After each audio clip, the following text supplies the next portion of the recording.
I'm Tom Kelly. With me is Steve Farhood, who's the editor-in-chief of Boxing's Bible, Ring Magazine, and, of course, Tim Witherspoon.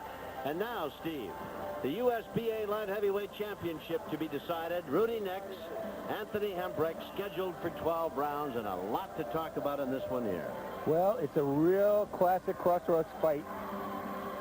We see Anthony Hembrick coming in, his advisor Arnie Rosenthal behind him, and this is really, you don't want to say it's his last chance for Hembrick, but how many chances can a guy have? I mean, you know, he's looking to get back into the top 10, and a victory in a USBA title fight will get him that spot. This is his fifth shot, if our mathematics is correct, at the brass ring or to win a title belt, and he has been oh so close. Yeah. The last time we saw him, he put on a almost disappearing act here in this same ring, and I really felt sorry for him because he just didn't seem to have anything going for him that night back in December. And coming into the ring across the way now is a bona fide American Indian. He's from a tribe in Alaska, the Haida tribe. This is Rudy Nix. Interesting story, this young guy. He's a hard hitter. That's the best thing he's got going for him. The other side of the coin is that he does bleed. He does cut rather easily. But this is a tough, soft-spoken, well-meant young man. He's really a delight. We've got a lot of things to tell you about Rudy Nix, and this is a very big fight for him. All right. I mentioned that Anthony Hembrick did not have a good performance the last time we saw him here in December. And yesterday, we asked him about that, about past performance and what we might expect tonight. Here's what he said. The reason is I haven't been successful doing what I've been doing to their point. And so to make it better for me, I had to change my attitude, my whole outlook on what I've been doing. And so in order to do that, the biggest change is my attitude. I'm going to a fight just playing differently, and pay off. Anthony Hembrick admitting quite publicly that he's hoping to turn things around attitude-wise, etc. And who knows what can happen. I think he could probably win this fight on cuts. He might stop him. If he loses the fight, he could very well lose it by virtue of a knockout, because Nix can hit pretty good. Well, I'll tell you, if Nix is allowed to wear this headgear during the fight, we better worry about whether Hembrick is going to cut. All right. Nix himself is a very interesting guy. And we asked him, when speaking with him at the weigh-in yesterday, just what this fight meant, the importance of this fight to this young man. It's really important. It's a culmination of all the work that I've done for the last 6 years. It means recognition and proving to a lot of people that I can box with the top 10 fighters. And it gives me the opportunity to bring home a belt, a championship belt. That means a lot to me and the Native people. Rudy Nix, he's a bona fide American Indian from the Haida tribe out of Alaska. And he's the pride and joy of that group of people whose lives have not always been pleasant or happy. He's gone through most of the problems that you generally find associated with the Indian nation. Alcoholism, for one thing, and then he's very much devoted to kids, very much into church work. Really a fine, upstanding young guy, and he's really a good fighter. All right, Ed Darian is standing by, one of Ring's great voices, ready to introduce the principals. Here at the Trump Taj Mahal in Atlantic City, New Jersey, as Cedric Kushner Promotions, in association with the Trump Taj Mahal, Jumbo Cash and Carry, and Tecate Beer, proudly present Rising Stars Boxing, this evening main event. It's the vacant USBA Light Heavyweight Championship and is approved by the New Jersey State Athletic Control Board, the Honorable Larry Hazard, Senior Commissioner, the Honorable Jerry Gormley, Chairman. The Deputy Commissioner is Lawrence Wallace. The Chief Physician in attendance at ringside is Dr. Frank B. Doggett, along with his two fine colleagues, Dr. Charles E. Wilson and Dr. Dominic F. Coletta, Jr. Our judges, Steve Weisfeld, Rocky Castellani, and Miss Jean Williams. And is sanctioned by the USBA. Its president, the Honorable Robert W. Lee, Sr.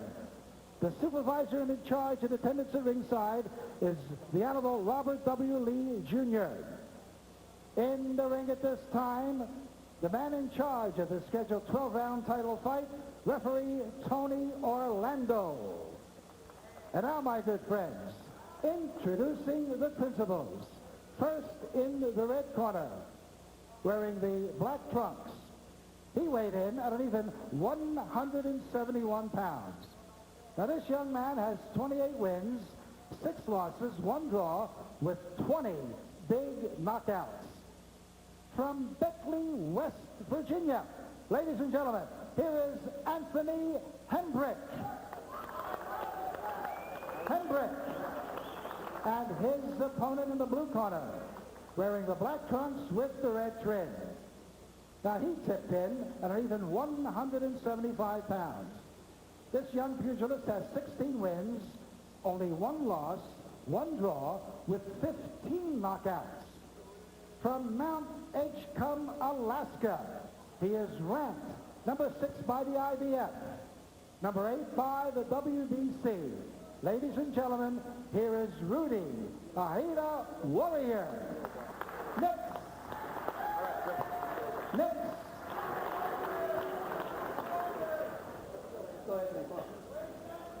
Okay, gentlemen, you received your instructions. Therefore, I expect a clean, professional fight. Okay, touch gloves, go back to the corner. Tony Orlando, the referee, makes it short and to the point. And the tail of the tape, Steve. The fight is pretty comparable. Hembrick, while he has a 2-inch height advantage, does not have a reach advantage. And also interesting, Hembrick 171, the lightest of his career. That suggests he really trained hard for this fight, Tom. All right, out they come for round number 1, and Nix, as we told you, in the black trimmed in red, in the solid black trunks is Hembrick. Nix is a devastating puncher. He can put you away with 1 solid shot. Hembrick is a very good boxer, and there was a shove that sent Hembrick into the ropes, not a punch.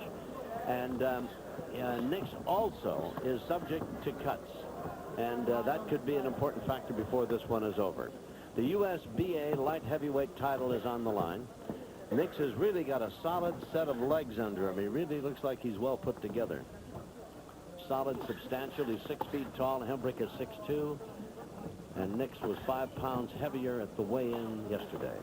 And you mentioned the fact that Nix has a propensity to bleed. Boy, you can see the scar tissue, yes, even from where we're sitting, on his brows and his forehead. And that's going to be a target for Anthony Hembrick's jab, which is a very good jab. Yep. Anthony Hembrick, I guess we've chronicled, had a disappointing outing here. He's had an unbelievable career. He, of course, was the captain of the '88 Olympic team and then missed the bus and never got to compete. Solid right hand thrown in there by Hembrick that caught Nix flush on the chin.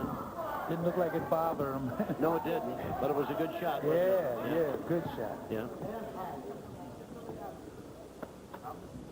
Nix says that he turned to boxing really after he had about 200 fights, just almost gangland rumbles, and he decided he'd turn to boxing for a living.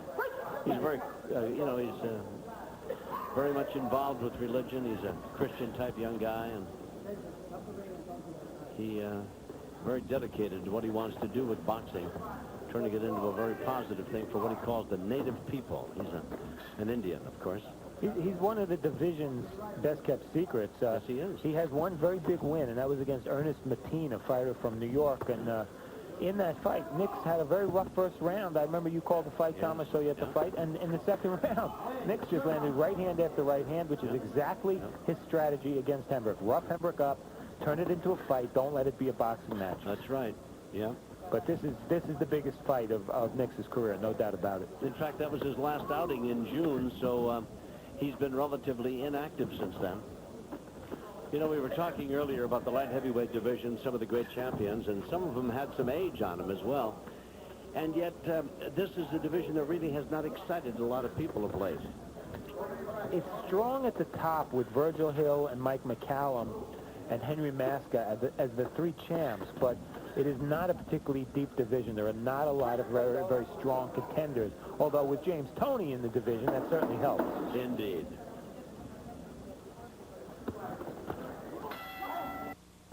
The fight, you got to go out there and take it.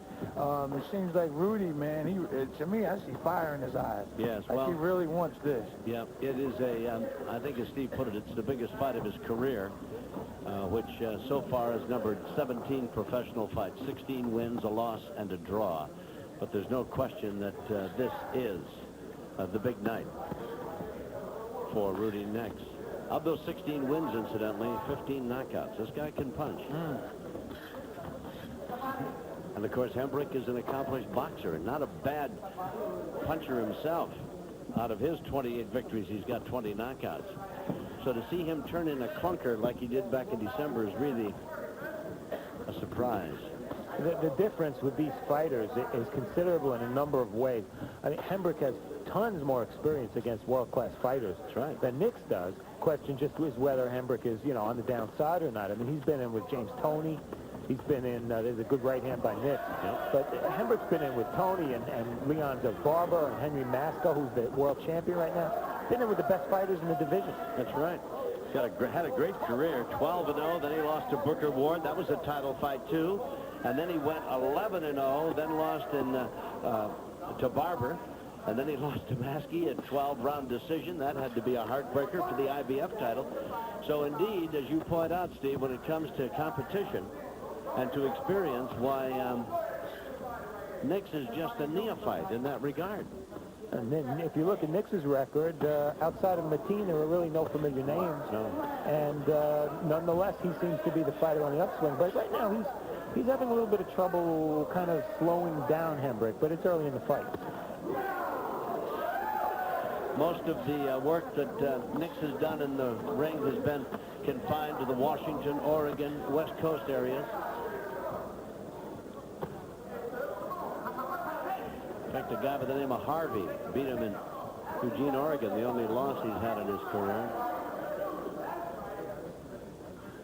Out of the ring, that is, hadn't had a fight since June when he beat Mateen, so maybe inactivity would be a problem for Nix, but boy, he just keeps Coming. doesn't he? Oh, man. Yeah, he's only got one gear, Tim Witherspoon, and that's forward, and you are right. It is a classic confrontation in a way. Hembrick, an outstanding boxer, and Nick's just going to go out and rough you up and see if you want to fight. And he's going to do that all 12 rounds. Yeah. Timmy, you've had layoffs in your career. Yeah. How hard is it to look good, to look your best after 7, 8 months off, whatever it may be? It's more so the confidence, I think. And, the layoff has you a little timid and hesitant and stuff. Other than that, for me, I was a warrior, sort of like, I didn't care.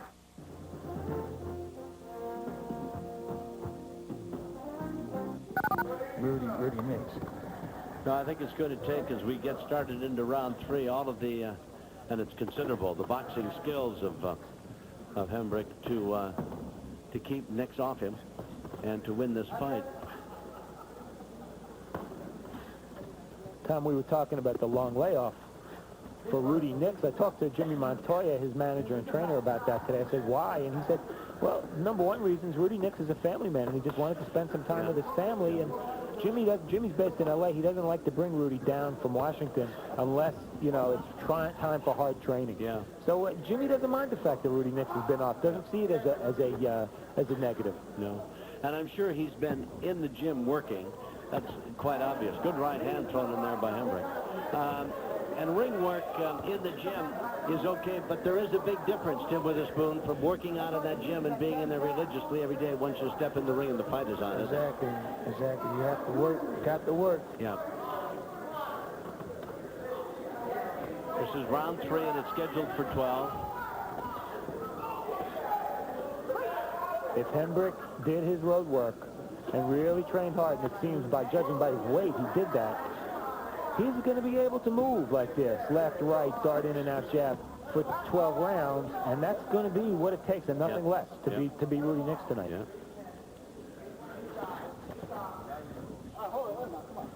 The referee is Tony Orlando. Nice crowd on hand here at the Xanadu Theater. Part of the fabled Taj Mahal, Donald Trump's Taj Mahal. What a beautiful hotel on the boardwalk.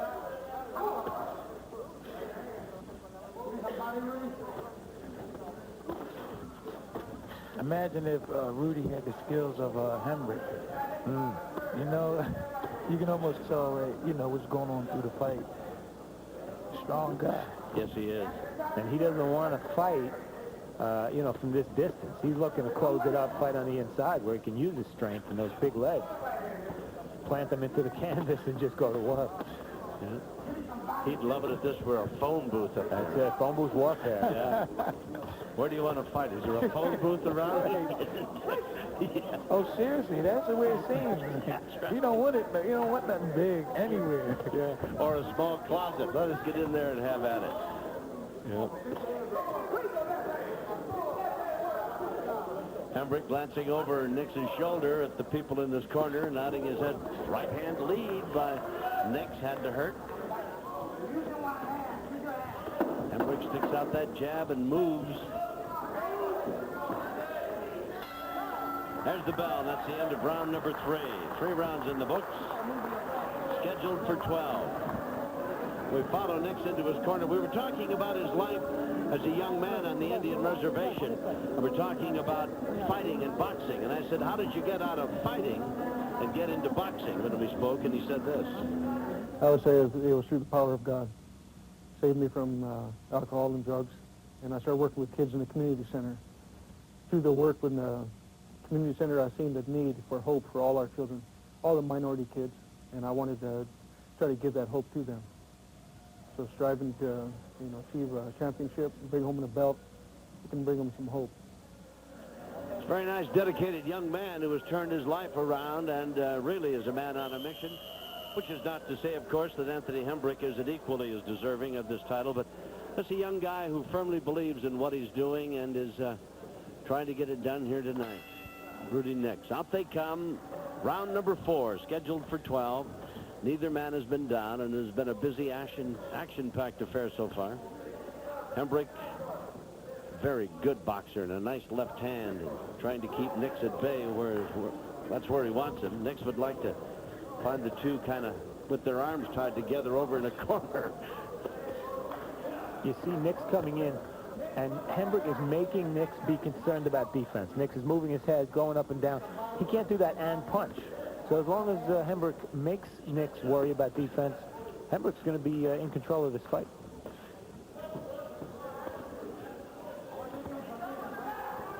Me and Anthony fought in Indonesia on the same card. We flew out there and fought. And was nobody out there to spar with, so we had to spar with each other. And he showed me the talent, the skills and stuff that, you know, that he's showing today. After fighting heavyweights for so long, did he seem real fast? Yeah. I would think, yeah. He made me a little upset at one point. He looks like Sugar Ray Leonard, doesn't he, a little bit? Yeah.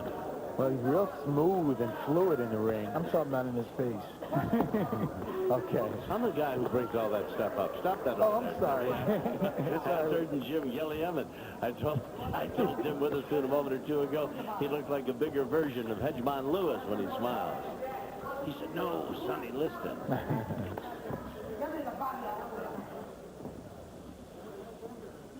This is round number 4. It's scheduled for 12. USBA light heavyweight title.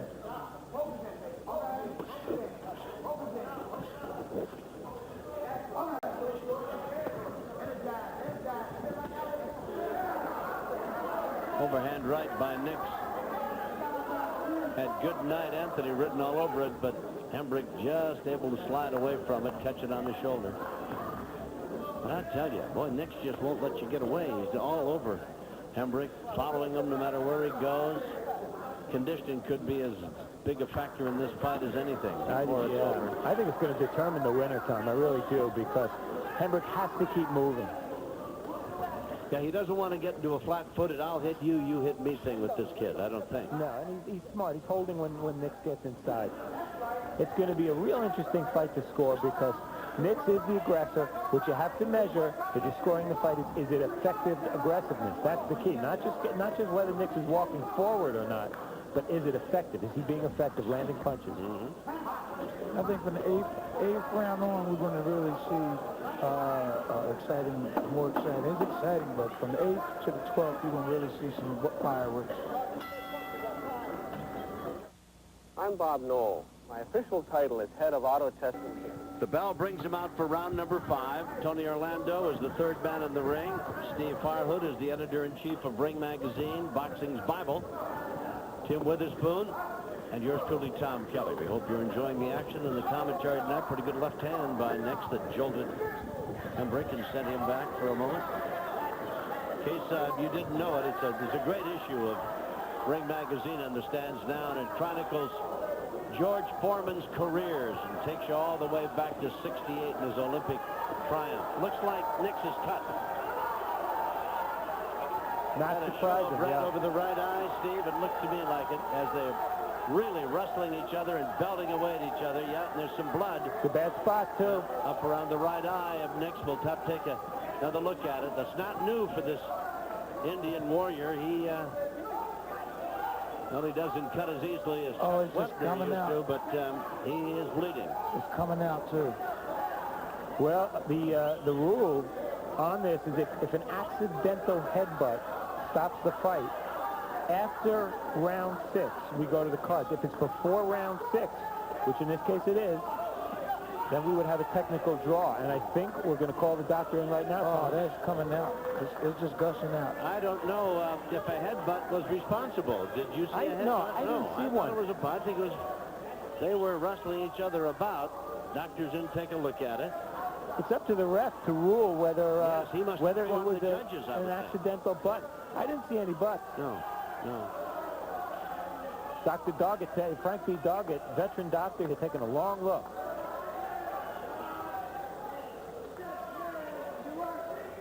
And a bit of a caution.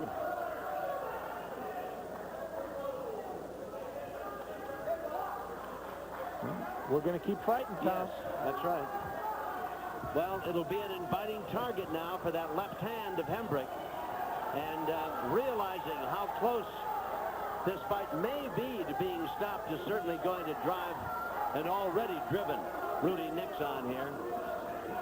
And the way he's coming in is a good chance those heads are going to clash, and that cut could easily get worse, or a new one could open up. Rudy's coming like a freight train. He knows this could be it. Yeah. He can't. And the cut is above the right eye, and of course could impede his vision. Nice left hand by Hembrick, and he lashes out with another. Oh, I don't know, but what? Nix may have hurt him with a shot. I'll tell you, Hembrick holding on. and that is impeding his vision because Nix is wiping at the blood.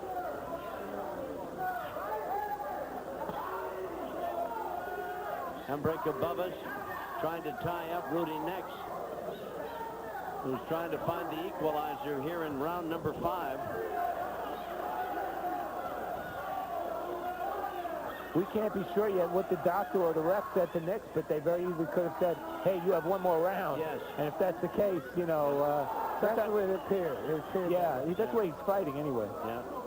Or at least said, we're going to let you go this round. We're going to take a look at it between rounds. If it's no worse, all right. But if it gets worse, we're going to stop it. There is a lot of blood up there now. Seems to be on the eyelid, which is probably the worst single spot a cut could be.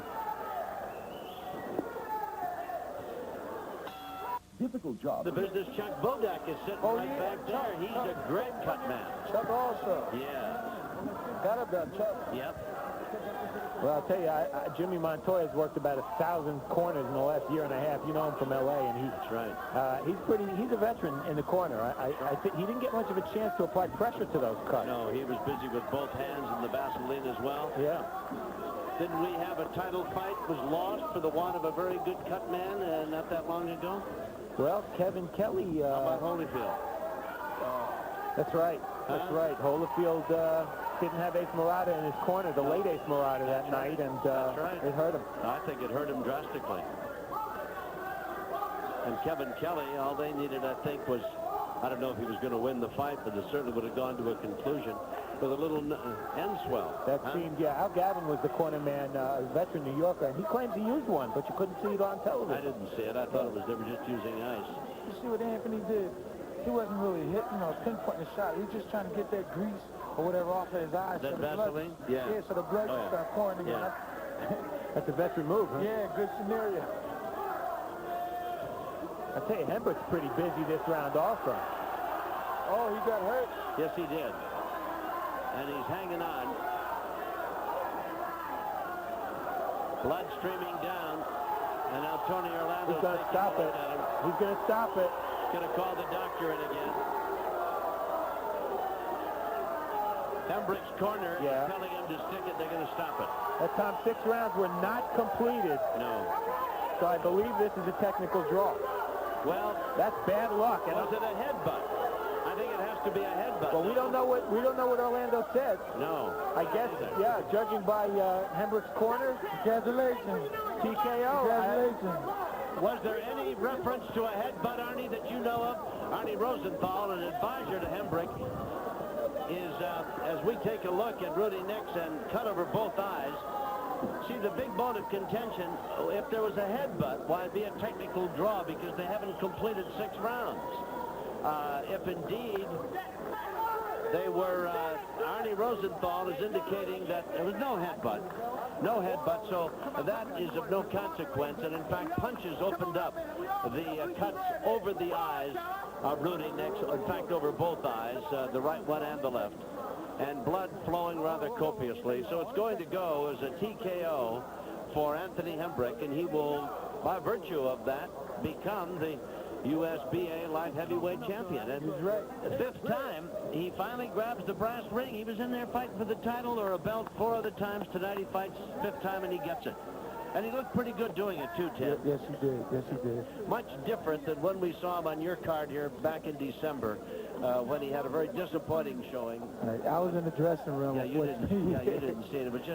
It was kind of tragic. He was a somewhat tragic figure, but he has rebounded from that and looked very good tonight. And he is very much right back in the picture as far as the light heavyweight division is concerned. He's the USBA light heavyweight title holder. So Ed Darien has got the official call. Let's go to the famed announcer. Ladies and gentlemen, on the advice of Chief Physician Dr. Frank B. Doggett, referee Tony Orlando stops this bout at 1 minute and 30 seconds of the 6th round, and a winner by a TKO and the brand new USBA light heavyweight champion, Anthony Hembrick. And have a nice round of applause for Rudy, a Hyder warrior next up here for. The crowd very responsive to Ed Darien at the microphone, cheering for Hembrick, who is the USBA light heavyweight title holder, and also in turn giving Rudy Nix, the Hyder warrior, a great round of applause. The bane of his existence, Tim Witherspoon. I don't know that he was hurt, but he was cut, and the bout couldn't continue. That's tough. Right. I think it would have been a much harder fight if those cuts wouldn't occurred. This would have been a more interesting fight as it went down the line.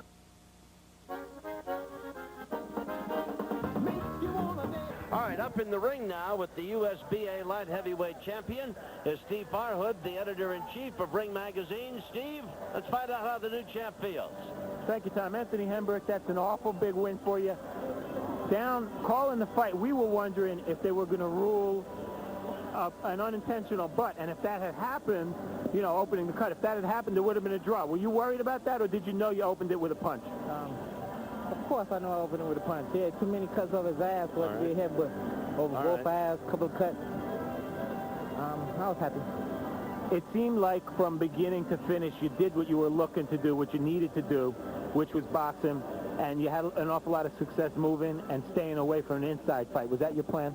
I tried my best, you know. Only thing that, you know, that I'm upset about, or not at this point, is that I hurt my hand and, you know, I wasn't throwing the right hands, and, you know, that's why the fight went longer than I really wanted it to.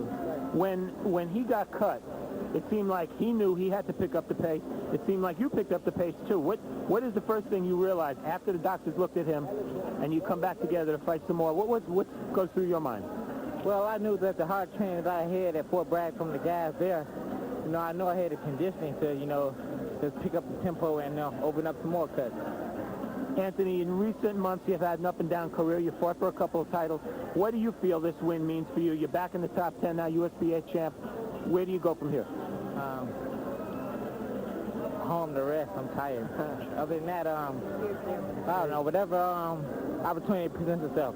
If somebody want to fight me, no problem, because I had a lot of up and down career, and I'm on upswing now because I don't have the distractions that I used to have. So I'm manager doing a great job, and now I'm thanking for it.